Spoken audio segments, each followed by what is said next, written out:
Start the meeting. Mr. Marcus, as chairing of the meeting, would you please start us off today? You're muted, Greg. I muted. I figured it out. I got there.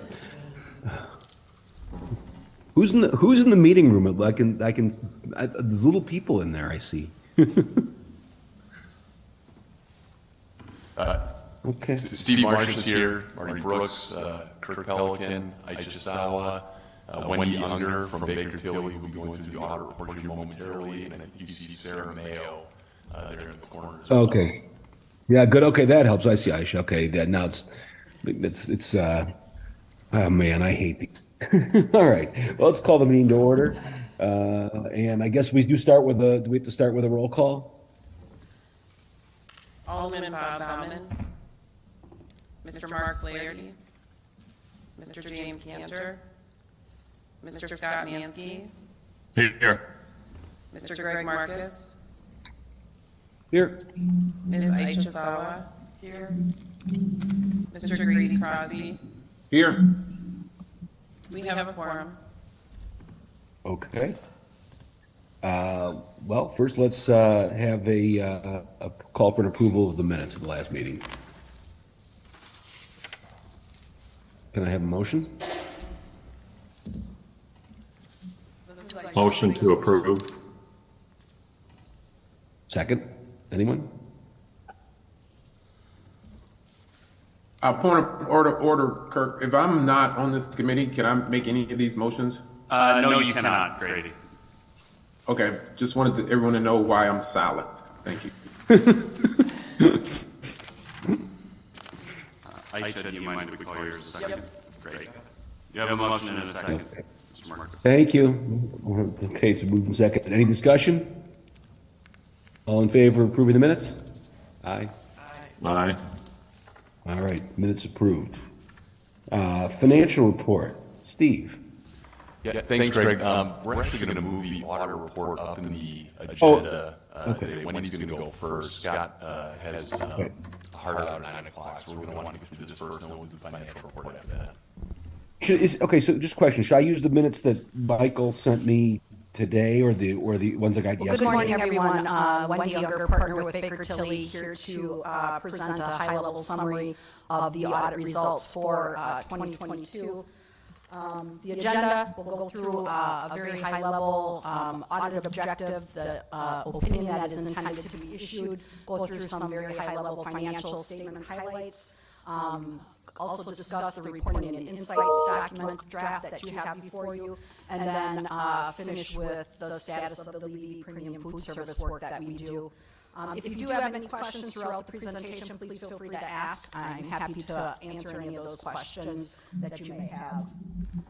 On the next page of the handout, I've highlighted the objective of the audit and the opinion that we plan to issue. The objective was to issue an opinion on the financial statements for Wisconsin Center District as of 12/31/22. We intend to issue a clean, unmodified opinion, highest level of assurance that you can obtain from us as your auditors. That clean, unmodified opinion is the same type of opinion you've received in the past, and that opinion means that the financial information contained within the audited statements is believed to be materially accurate. Generally accepted accounting principles have been adhered to. All disclosures that are required to be included have been included. I will note that in the opinion for 2022, there is an emphasis of matters paragraph related to the new governmental accounting standard that was effective for the district for 2022, which was GASB 87 and the treatment of leases. And as we go through on the next page some high-level financial information, I will note the impact of the implementation of that standard. So on the first page of the financial information, the statement of net position has been summarized. You'll note 2022 in comparison to 2021. You'll note that the 21 column is noted as restated. The reason that is noted is because GASB 87 was implemented effective it was retroly applied to 2021, so there are numbers that were modified due to that implementation. Few items to highlight on this page. Current and other assets, you'll note you saw an increase of $8 million over the previous year. That is all within your operational cash category. We'll see the cash flow in a few moments and how that additional cash was generated. Your non-current assets, you'll note up $45 million over the previous year. That is the category that includes the new lease standard, so that includes an additional $27 million of a lease receivable. Likewise, in that category is all your capital asset activity. So with the construction of the new addition, there's $132 million of construction in progress that sits within that category. That's up $117 million over the previous year. Also includes some depreciation, approximately $19 million of depreciation. And then also within that category, you saw a decrease of $80 million due to the investments that you used to pay for the various construction activity. Deferred outflows down slightly $2 million over the previous year. Keep in mind, this is where you account for your deferred outflows related to pension and OPEB. Also has some deferred charges on refunding that are amortized on an annual basis. Within the liability category, up $57 million. In total, current liabilities up roughly $40 million.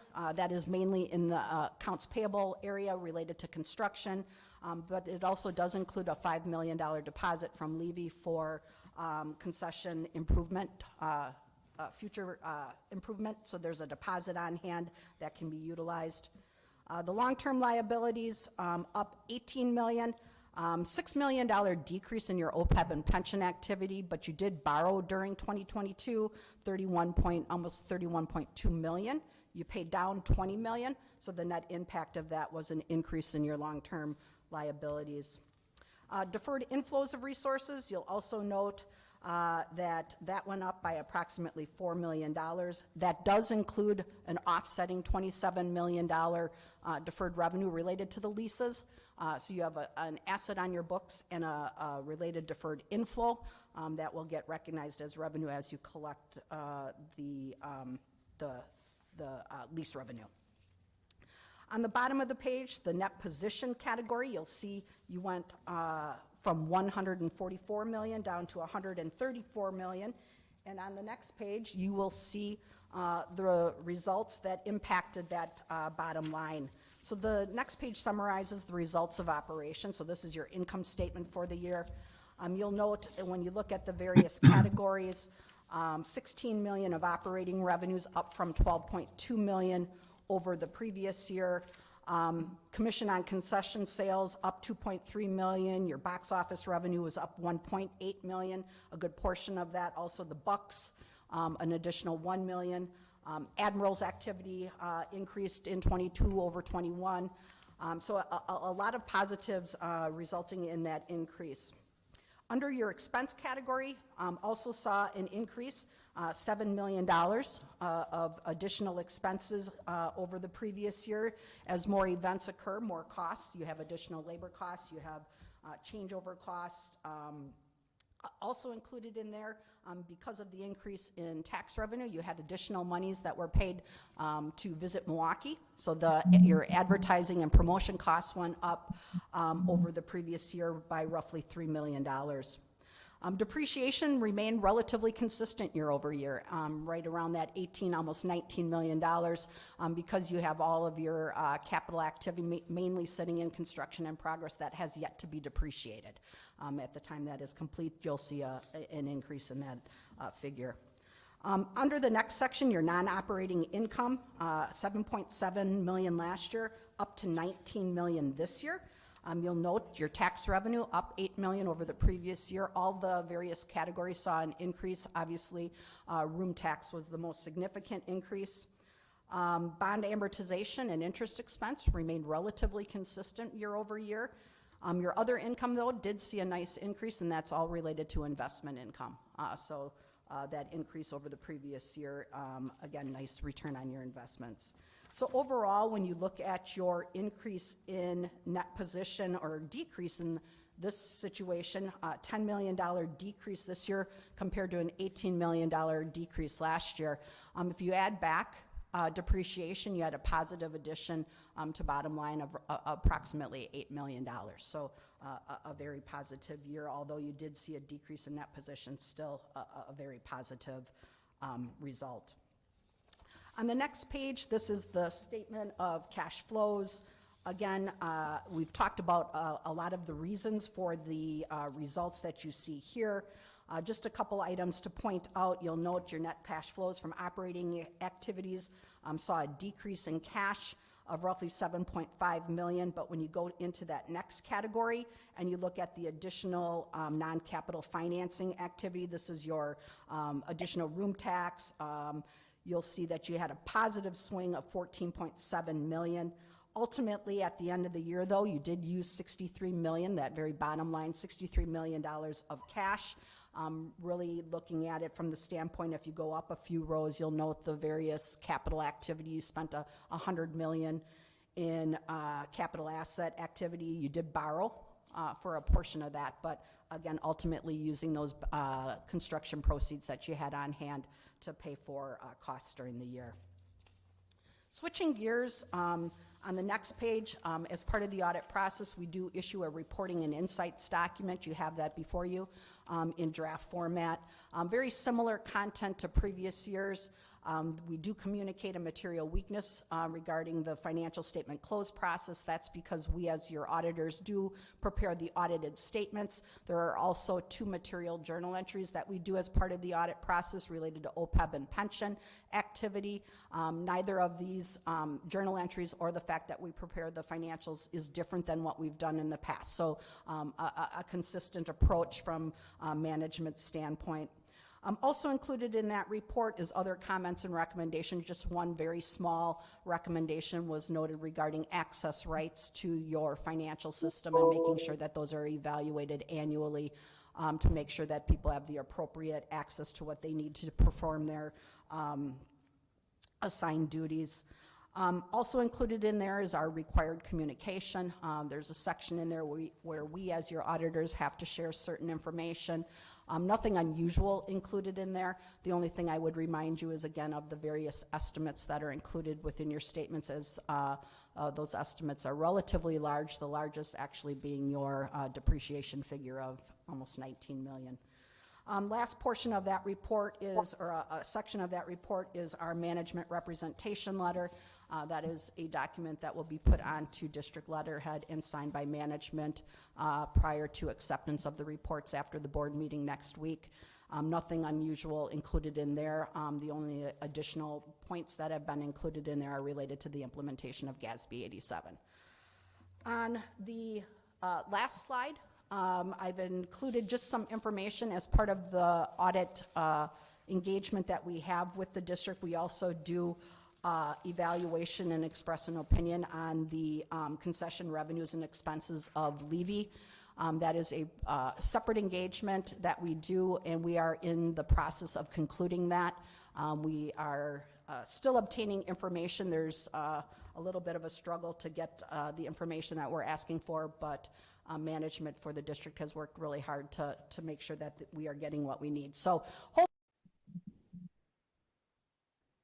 that engagement up more timely than we had in the past.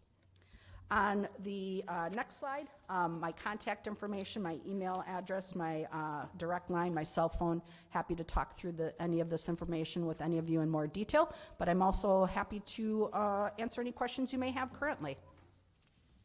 Mr. Chair. Does anybody have any questions? Chair, this is Aicha. Go ahead, Aija. Thank you. Wendy, where is that finding that you said about the access rights? Or do you know what page it's on? It is on page 7. It's like the only thing on that page. Looks very white. And who do you recommend actually does that? Do you? Well, I think they've already began a process of working with your IT people to address that and putting something more formal into existence to make sure that's done. Correct me if I'm wrong, Steve. Yeah. I think we talked about that before. That's right, and thank you for the question, Aisha. When we have a new hire, they're granted access rights to certain systems in the organization. If that employee leaves the organization, either through termination or otherwise, there's a system in place to remove those access rights. What this is referring to is there any sort of annual check? Who has access to what? I think there's an informal process there, but not a formal process that's documented and officially reviewed and signed off on by our VP of IT and other members of the management team. So as Wendy mentioned, we started those discussions with our IT group along with our director of finance, and we should have a system implemented here, certainly before the next audit begins. We can get that off the report. Right, I was gonna add, it should be someone in finance too, since you know who should have what access, as opposed to IT. Sure, yes, absolutely.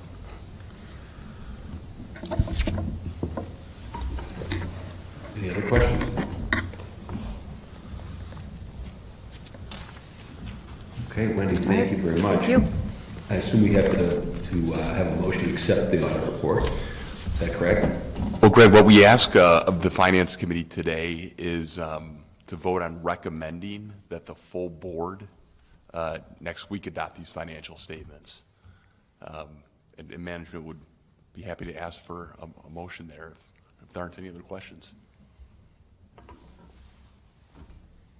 Okay, we're looking for a motion. There's only two of you. So I will second this time. Okay, it's moved and seconded. Any discussion? All, Sorry, Greg. I go ahead. apologize, Senator Johnson. You can't make the motion. It's Finance Committee. Oh, I'm sorry. Apologize.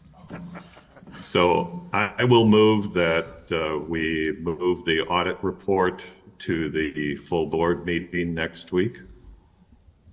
And I'll second. Thank you. all right, any discussion? All in favor? Aye. Aye. Motion carries. Okay, thank you, Wendy. All right. Next up, the financial report. Steve. Okay. Thank you, Greg, and good morning, everyone. Today's financial update will include a review of our year-to-date financials as well as projected forecast for year-end. We'll also provide an update on the expansion project budget and cash flows for the remainder of construction. But first, let me say thank you for the support in recommending the full board adopt the audited financial statements next week. The audit and creation of the financial statements is a critical task for the district that we take incredibly seriously, and are very pleased with the outcome of the work this year. I want to specifically acknowledge Kyle Graham, our Director of Finance, and David Ray, the district's accounting supervisor, for their efforts during this audit process, particularly for the amount of work that was required to implement GASB 887 effectively. So a big thank you to them.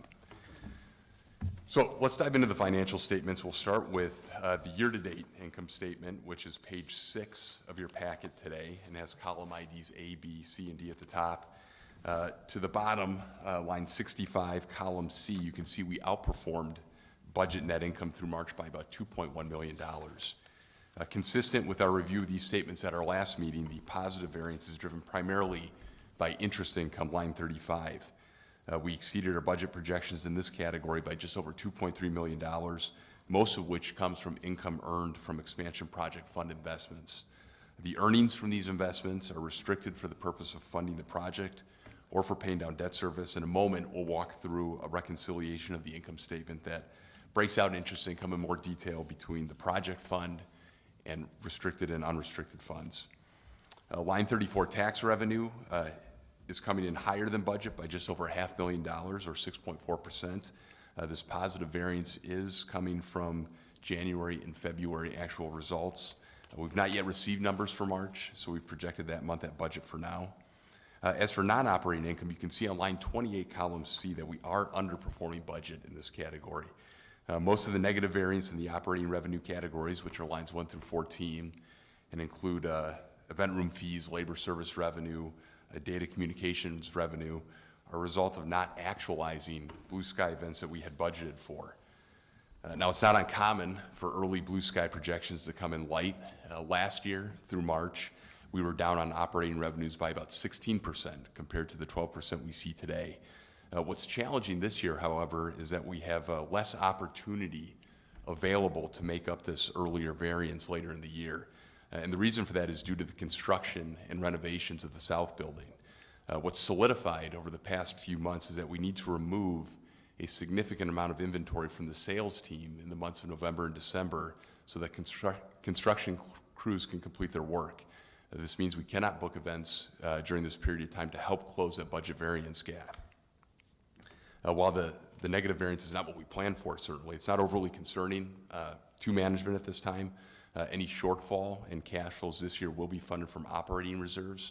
As we discussed during the budget process in October, we viewed 23 as a year in which the district would incur expansion startup expenses to prepare for new revenue generating opportunities in 24. Once the North Building opens, construction and renovation of the South Building and the subsequent negative impact on 23 business falls into that same startup expense bucket. One other note before we leave this page, I do want to highlight two items in non-operating expenses. The first is Visit Milwaukee, line 49. As discussed in March, we will show a negative variance in this category for the remainder of the year as a result of Q4 2022 tax projections coming in higher than what we had budgeted. Also of note is line 46, pension. You can see we are significantly over budget in this category year to date, and will be so for the remainder of the year. Over the last 8 years, the district's annual pension expense, and by that I mean the district's employer contribution, has been about $380,000 per year. Last year it came in a little higher at $435,000. Marty and I have had several discussions with the city and ERS over the past few years about the increase we could expect to see in our annual contribution come 2023, and thus budgeted $750,000 for 2023, almost twice that of our annual average. The budget number has proved to be a bit light, however, and we're now budgeting or forecasting an annual payment this year of $1.25 million, which is a variance of just over $500,000.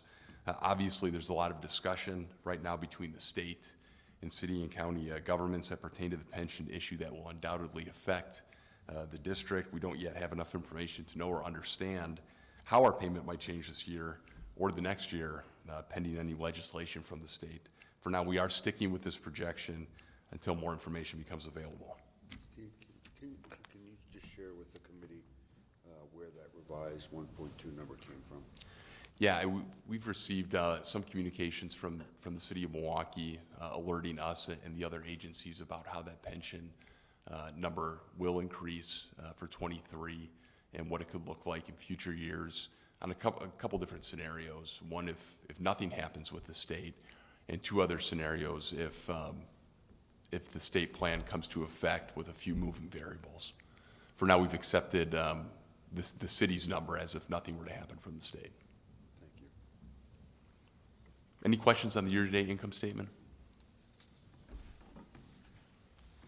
Okay, let's move on to the annual forecast, which is page 7, and again, line 65. You'll see we are projecting to beat budget net income number by $1.4 million. Just as with the year-to-date exhibit, interest income, line 35, is driving most of this positive variance. Tax revenues, line 34. Aside from recognizing the positive variance from the first 2 months, we are projecting the rest of the year at budget for now. In non-operating expenses, you see the big variances I just described at line 46 for pension and line 49 for Visit Milwaukee. And lastly, line 28, net operating income. You can see we don't close the variance year to date, though it doesn't get much worse. As mentioned before, the opportunity to make up ground in 23 is more difficult this year due to the construction and renovation efforts of the South Building. Overall, management is pleased with how this forecast is looking to shape up, considering the unusual circumstances we're facing this year. Any questions on the annual forecast? I have no questions, Mr. Chair. I just have to announce that I'm heading out right now. Thank you. Thank you, Scott. Thank you, Scott.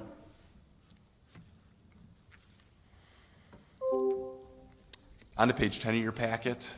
This is the income statement reconciliation that I referred to earlier. This breaks out each income statement category into restricted, unrestricted, and other items. This is the exhibit that shows how much of the total interest income is generated from the project. Looking near the bottom of Section A as part of the other income statement items, you can see that $5 million of the $5.5 million total that was projected on the exhibit we just reviewed is related to the project. On the right side of the document, Section B, you can see the expected change in cash flows. Unrestricted, we're projecting a decrease of $3.9 million. Restricted, we're projecting an increase of $3.3 million. Again, the purpose of this document is to break out for you how the various elements of our revenues and expenses flow into restricted and unrestricted funds. These numbers all tie back to the annual forecast we just reviewed. Any questions on this document? Okay. The next two pages are the district's cash flow projections. Page 11 is the unrestricted cash flow, and again ties back to our income statement projections. This year-end projected balance remains healthy despite the negative cash outflow this year, and management has no concerns about meeting its obligations over the next 12 months. Page 12 is the restricted cash flow, and you can see that that's expected to grow by $3.3 million over the course of 2023. Certainly very good news for our debt holders in the district in terms of our ability to meet future principal and interest payments. In fact, if we did not collect another dollar of tax revenue in 2023, the district would be able to fully fund its debt service obligations this year. Pages 13 and 14 are the district's capital budget. No change from our original budget at this time. However, I would expect us to need to make some substitutions for some unexpected repairs and replacements in 23. We're coming upon our portion of the year where the capital project budgets come into much greater focus, and it's likely that at our next update to you, we'll show some variance in a few of these categories. Page 15 is the district's event mix summary. Column B represents our expected forecast number for year end, which comes in about 14 less than budget. Again, as previously discussed, this variance is related to the loss of inventory in November and December. The last few pages here pertain to the project itself. Page 16 provides a summary of the project budget as well as the value of contracts encumbered to date. You can also see by budget category the amount of monies expended to date. As we've discussed at prior meetings, with most of the project budget under contract, the district faces very little exposure to pricing risk. Page 17 is a quick summary of expected cash drawdowns for the rest of the project life cycle, very consistent with documents that we've provided in the past. And page 18 is a more comprehensive work paper that management uses to confirm balances within the project fund and project out investment earnings. Again, no significant changes to these project documents from our last update in March. The project remains on budget and on time for substantial completion in the spring of 24.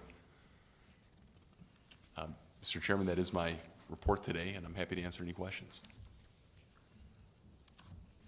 Any questions for Steve? All right, seems to be moving along smoothly. Thank you, Steve. Thank you. Marty, CEO report. Thank you, Mr. Chairman, today. As far as the CEO report, a lot of the very standard topics I'll be discussing in more detail next week to the full board meeting, giving you all an update on where we are with the event activity in the Miller High Life Theater, how PTG is working on their event count against the contractual obligation they have with us, and those events scheduled and that have occurred both at the UWM Panther Arena as well as within the Wisconsin Center. Gala giveaway, we had made you aware of that back in March. The entry deadline has passed. The selection committee has reviewed all and is in the process of finalizing the recipient of the giveaway, and hopefully we'll be able to confirm that publicly at the end of next week and share it with you on Friday of next week at the board meeting. Both CAA Icon and I will be giving the board an update on where we are with the expansion, different topics and progress we're making, and Icon will once again talk about how we're doing with our various goals of 25.5.1 and RPP for the employment. So the only other thing that I'm going to give a brief update on next week will be just make you aware of our pursuit, our learning pursuit on the world of esports and how we may be able to get more actively involved or not. But it's something that we've been looking at, and just want to share with you our most recent activities. That concludes an overview of the CEO report, you'll hear more about next week.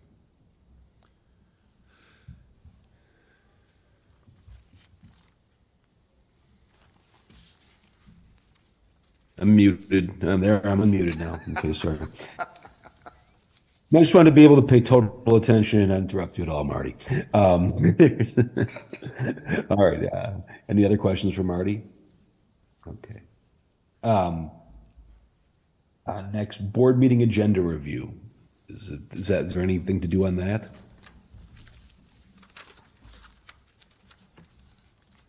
Just if anyone has anything to get it to Jim Cantor, myself, and Michael, and we'll consider it to add to the agenda. Okay. Future meeting dates? Full board meeting is next Friday, room 201. That's an important one. We'll be looking to pass or accept the final financial statements for 22. So please, anybody that can attend, we strongly encourage it. And that will be our not final, but our last meeting until we get to October, where we'll present two things in October that will be important to hopefully encourage you to attend, as we will be seeking board approval on our 24 budget, and we will also be holding elections for the board officers. So something about that will go out in early September for anyone considering running for one of the offices. We'll need those names in advance so we can have that shared with the full board for the October board meeting.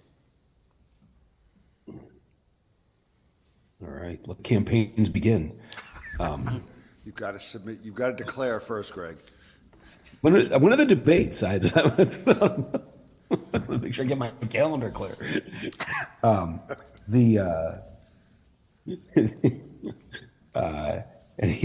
Anyone have any future committee discussion items? All right, hearing none. How about we move for adjournment? Do we have to move for adjournment? Kirk, do you move for adjournment anymore? In this case, Greg, I think you're just going to adjourn it. I think so. All right. Well, thanks, everybody. Appreciate everybody participating. Great. And Thank you. Hope you're thanks for all feeling the good better. work. Steve, Thank you. Hope you're feeling team. better. I thank you. I'm fine. Actually, I'm just trying not to. I'm being courteous to not have anyone worry that I infect them, but I'm good. Thank you. Great to see you, Grady. Correct. Okay. Great. Thanks. Thanks, you. Grady. Senator Johnson, thank you. My honor. We missed you. Always Thank- getting up this early. Oh, man. We're up at 5:45. Yeah, I'm up at 5 o'clock. Oh, no.